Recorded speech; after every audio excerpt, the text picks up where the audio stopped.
Bonjour à toutes et à tous, j'espère que vous allez bien. Aujourd'hui on va faire un dessert d'été, c'est les panna cotta au chocolat blanc et aux fruits rouges. C'est vraiment le dessert le plus simple qui existe et moi je les ai fait aux fraises mais vous pouvez faire aussi aux framboises ou avec n'importe quel autre fruit. Voici la liste des ingrédients. Vous aurez d'abord besoin d'une gousse de vanille ou une cuillère à café de poudre de vanille, un sachet de sucre vanillé, 250 g de fraises, 50 cl de crème fraîche liquide, 2 feuilles de gélatine, et pour finir, 80 g de chocolat blanc. Donc on va passer à la recette, vous allez voir en 2 minutes c'est fait. Donc je commence par ramollir mes feuilles de gélatine dans de l'eau.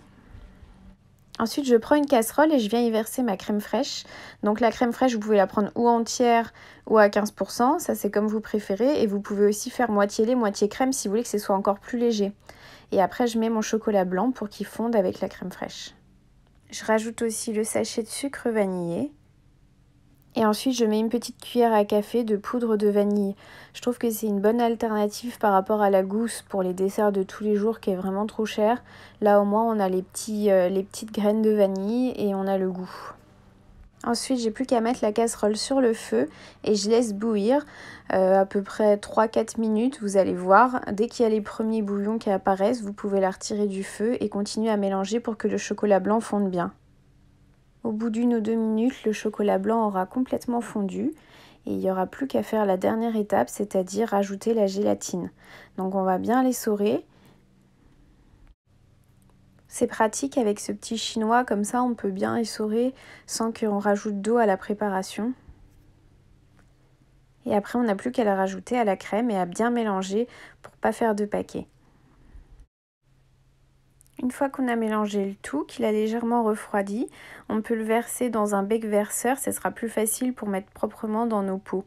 Donc moi j'ai pris des pots à yaourt, comme ça, bon c'est moins joli que des petites verrines, mais pour tous les jours, au moins comme ça dans le frigo, il y a un couvercle, c'est plus pratique. Avec cette recette, j'ai fait 4 gros pots à yaourt, mais vous pouvez faire 5 plus petites verrines.